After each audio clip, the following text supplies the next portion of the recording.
नमस्कार, मैं हूं आपके साथ इश्तियाक अहमद और आप देख रहे हैं आर्य न्यूज। स्वागत है आपका उत्तराखंड के खास बुलेटिन में। रुक करेंगे उत्तराखंड की तमाम खबरों की तरफ।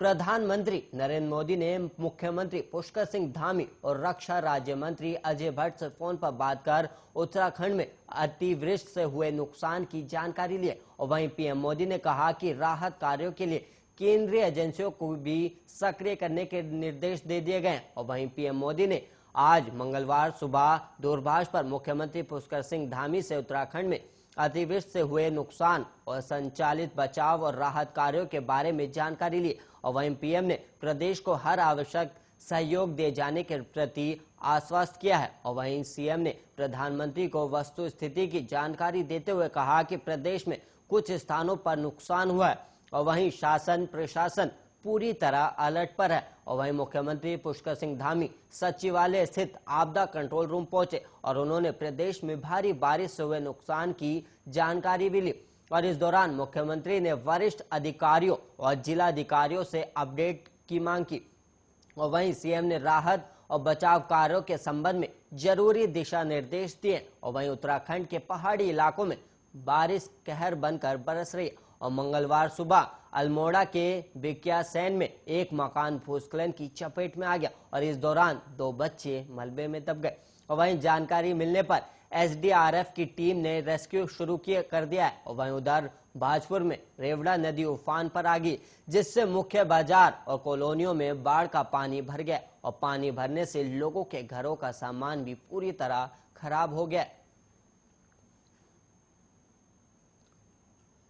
और वहीं पहाड़ी राज्य उत्तराखंड में पिछले कई घंटों से आफत की बारिश लगातार जारी है और आसमान से आफत के रूप में बरस रही बारिश ने राज्य में कहर मचा दिया और तेज बारिश के कारण जनजीवन अस्त व्यस्त हो गया। और वहीं बारिश के कारण हुए भूस्खलन से कई हाईवे और सड़कों को बंद कर दिया गया। और वहीं बारिश से हुए हादसों में 2 महिलाओं समेत 3 की मौत हो गई। और वहीं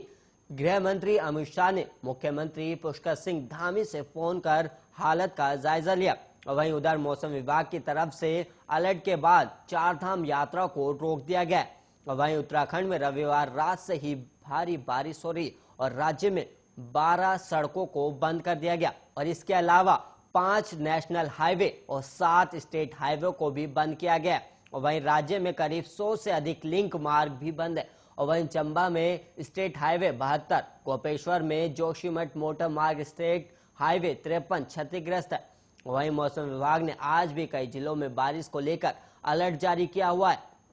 और वहीं मौसम विभाग ने पिथौरागढ़, बागेश्वर, नैनीताल, अल्मोड़ा और चंपावत में भारी बारिश का अलर्ट जारी किया हुआ है और सभी जिलाधिकारियों को अलर्ट पर रहने के निर्देश दिए गए। और इसके अलावा संवेदनशील क्षेत्रों में एसडीआरएफ और एनडीआरएफ उधर लैंडस्लाइड के पास टेंट में पहाड़ी से मलबा गिरने पर हादसा हो गया और वहीं मलबे में दबने के कारण 3 लोगों की मौत हो गई और मृतकों में 1 बच्ची और 2 महिलाएं शामिल है। और वहीं आपको बता दें कि प्रदेश में बाढ़ चौकियों को भी अलर्ट पर रखा गया है। मुख्यमंत्री के निर्देश पर एहतियात के तौर पर राज्य में कक्षा 1 से 12वीं तक के सभी स्कूल बंद रखने के आदेश दिए गए। और मुख्यमंत्री ने कहा कि राज्य, जिलों और तहसील स्तरों पर नियंत्रण कक्ष 24 घंटे संचालित होगा। और वहीं उत्तराखंड में आगामी विधानसभा चुनाव में भले ही वक्त कम रह गया, लेकिन इससे पहले मौजूदा विधानसभा का एक और सत्र हो सकता है। और वहीं विधानसभा अध्यक्ष प्रेमचंद अग्रवाल ने दिसंबर से पहले ग्रीष्मकालीन राजधानी गैरसैंण में एक सत्र कराने का सरकार से आग्रह किया है। और ऐसे में माना जा रहा है कि अगले महीने विधानसभा का सत्र आयोजित हो सकता है। और राज्य की बीजेपी सरकार में जुलाई में हुए नेतृत्व परिवर्तन के बाद विधानसभा का सत्र अगस्त में देहरादून में हुआ था और तब से ये चर्चा भी रही कि धामी सरकार ग्रीष्मकालीन राजधानी गैरसैंण में एक सत्र आयोजित करा सकती है। और वहीं वजह यह कि मुख्यमंत्री पुष्कर सिंह धामी के कार्यकाल में गैरसैंण में अभी तक कोई सत्र नहीं हुआ है। और वहीं गैरसैंण में सत्र आयोजित कर सरकार वहां से पर्वतीय क्षेत्र के विकास के लिए कोई बड़ा ऐलान भी कर सकती है। और इसके साथ ही गैरसैंण राजधानी परिक्षेत्र की मुहिम को तेजी से आगे बढ़ाकर पर्वतीय क्षेत्र के मतदाताओं को साधने का भी प्रयास कर सकती है, क्योंकि यहाँ की जनभावनाओं से जुड़ा मामला है। और यही नहीं, विधानसभा अध्यक्ष प्रेमचंद अग्रवाल भी गैरसैंण से में सत्र के आयोजन पर जोर देते रहे और सोमवार को विधानसभा अध्यक्ष अग्रवाल ने कहा कि उनकी राय में दिसंबर से पहले एक सत्र होना चाहिए और उन्होंने बताया कि इस संबंध में मुख्यमंत्री से आग्रह किया गया कि सत्र में आयोजित कराया जाना चाहिए और उन्होंने कहा कि सत्र हो अथवा नहीं, इस बारे में निर्णय सरकार को लेना। अगर सरकार चाहेगी कि गैरसैंण में सत्र हो तो इसके लिए विधानसभा की सभी तैयारियां पूरी हैं और मुख्यमंत्री पुष्कर सिंह धामी की अध्यक्षता में कैबिनेट की बैठक 25 अक्टूबर को प्रस्तावित है और वहीं माना जा रहा है कि इस कैबिनेट बैठक में गोल्डन कार्ड और खनन नीति में बदलाव और प्रधानाचार्यों के रिक्त पदों को भरने के लिए प्रक्रिया में शिथिलीकरण का मसला लाया जा सकता है और इसके अलावा मुख्यमंत्री घोषणा से संबंधित मसले और पिछले कैबिनेट में स्थगित किए गए परिवहन विभाग के मसलों पर भी विचार किया जा सकता है।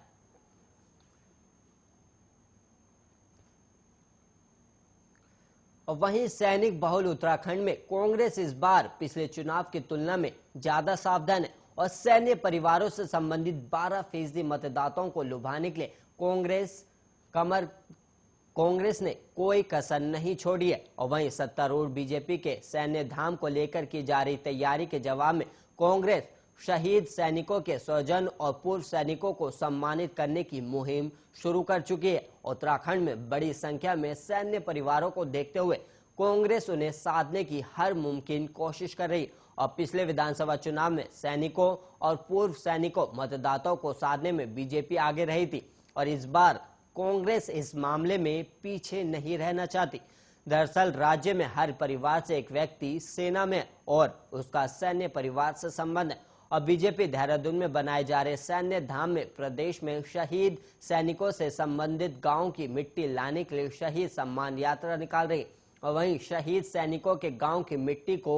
सैन्य धाम में रखा जाएगा और बीजेपी की इन कोशिशों को संजीदगी से ले रही कांग्रेस जवाबी रणनीति के तौर पर शहीद सैनिकों के परिजनों और पूर्व सैनिकों को गांव में जाकर सम्मानित कर रही और वहीं पूर्व मुख्यमंत्री और प्रदेश कांग्रेस चुनाव अभियान समिति अध्यक्ष हरीश रावत, प्रदेश कांग्रेस अध्यक्ष गणेश गोदियाल और नेता प्रतिपक्ष प्रीतम सिंह समेत पार्टी के बड़े नेता इस अभियान को जोर शोर से चला रहे और पूरे प्रदेश में कांग्रेस का यह अभियान चल रहा है और surgical strike, Balakot air strike जैसी घटनाओं से बीजेपी के पक्ष में बने माहौल को देखते हुए कांग्रेस का जोर सैनिकों और पूर्व सैनिकों को लुभाने पर है और यही वजह है कि पार्टी ने प्रदेश में परिवर्तन रैली के अपने कार्यक्रम को आगे खिसकाकर शहीद सैनिकों के परिजनों और पूर्व सैनिकों के सम्मान को प्राथमिकता दी है और वहीं पूर्व सैनिकों को पार्टी से जोड़ने के लिए बाकायदा कार्यक्रम की तैयारी को अंतिम रूप दिया जा चुका है।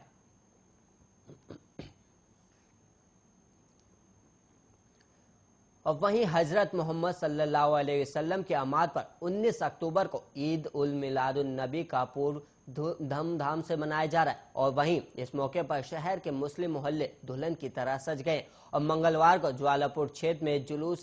मोहम्मदी निकलेगा और इसको लेकर अंजुमनों ने तैयारी पूरी कर ली और शहर के मुस्लिम बाहुल्य क्षेत्रों में पैगंबर इस्लाम हजरत मोहम्मद साहिब की यौम पैदाइश को लेकर खास उत्साह है और लोगों ने घरों और मस्जिदों को आकर्षक तरीके से सजाया और घरों पर लहराते झंडे हुजूर की आमाद एहसास करा रहे हैं और इसी खुशी में मंगलवार को शहर में जुलूस ए मोहम्मदी निकाला जाएगा और अंजुमन गुलामाने मुस्तफ़ा सोसाइटी के सचिव शादाब कुरैशी ने बताया कि पूरे ज्वालापुर क्षेत्र को 28 क्षेत्रों में बांटकर कमेटियां बनाई गई हैं और कमेटियां अपने अपने क्षेत्रों से छोटे छोटे जुलूस निकालकर चौक मंडी के कुएं पर पहुंचेगी और यहां से जुलूस बड़े होते हुए चौक बाजार से अनाज मंडी, कोतवाली रोड, कस्साबान ऊंचे पुल से होकर विश्वकर्मा पुल से होते हुए हजरत सैयद अमीर शाह पर पहुंचकर संपन्न होगा, जहां फातिहा फानी के बाद दुआएं कराई जाएंगी और जिलाधिकारी विनय शंकर पांडे ने बताया कि जुलूस में कोरोना के नियमों का ध्यान रखा जाएगा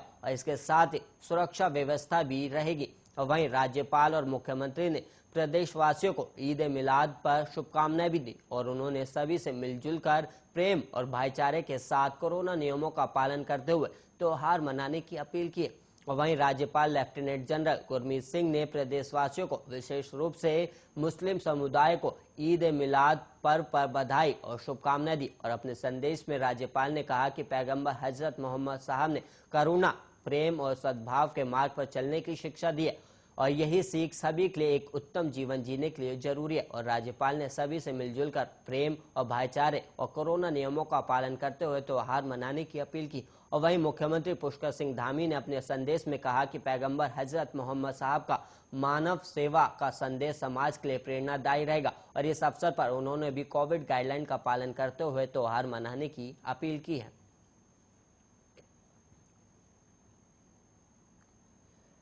वहीं जम्मू कश्मीर के पुंछ में आतंकियों के साथ हुई मुठभेड़ में शहीद हुए नायक हरेंद्र का आज मंगलवार को अंतिम संस्कार किया गया। और सोमवार को उनके गांव पीपलसारी का रास्ता बाधित होने के कारण उनका पार्थिव शरीर गांव नहीं ले जा सका था और पार्थिव शरीर को रेखनी खाल के सरकारी अस्पताल में रखा गया था। और वहीं क्षेत्रवासियों और जनप्रतिनिधियों ने अस्पताल परिसर में उन्हें श्रद्धांजलि अर्पित की। और रविवार को शहीद का पार्थिव शरीर जोली ग्रांट हवाई अड्डे से सेना के विशेष वाहन से लैंसडोन लाया गया। और सोमवार सुबह शहीद का पार्थिव शरीर अंतिम संस्कार के लिए उसके पैतृक गांव पीपलसारी ले जाया जाना था, लेकिन भारी बारिश के कारण रास्ता बंद होने के कारण पार्थिव शरीर को रेखनी खाल स्थित सामुदायिक स्वास्थ्य केंद्र में रखा गया था। और सेना और प्रशासन के अधिकारी बारिश थमने के इंतजार में घंटों तक रेखनी खाल में डेरा जमाए रहे। और शहीद के परिजन अपने लाडले की एक झलक पाने के लिए बेचैन थे और वो रविवार शाम तक शहीद के पार्थिव शरीर का इंतजार करते रहे। और वहीं परिजनों को शनिवार शाम बेटे की शहादत की सूचना मिली थी और इसके बाद से शहीद के पिता छावन सिंह रावत, मां सरोजनी देवी, पत्नी लता देवी का एक एक पल बेचैनी और परेशानी में बीत रहा था। और वहीं शहीद की बेटी आकांक्षी पिता के बारे में दादा से पूछती रही और दादा की खामोशी उसे विचलित करती रही। और वहीं पीपलसारी गांव में शहीद के परिजनों से मिलने वालों का तांता लगा रहा और सेना की ओर से शहीद का पार्थिव शरीर सोमवार को उनके गांव पीपलसारी ले जाया जाना था, लेकिन भारी बारिश हर जगह परेशानी का सबब बनी रही। और बारिश के कारण ढाबखाल के निकट मलबा आने से मार्ग बाधित हुआ। हालांकि लोनीवी की जेसीबी यहां तैनात रही, लेकिन बारिश लगातार होने से मार्ग पर मलबा आता रहा। और कंडिया से शहीद के ग्राम पीपलसारी तक के कच्चे मार्ग पर लगातार मलबा आता रहा, जिससे ये मार्ग वाहनों के चलने लायक नहीं रहा। इसी के साथ इस बुलेटिन में इतने ऐसे ही तमाम खबरों के लिए आप बने रहिए आर्या न्यूज के साथ।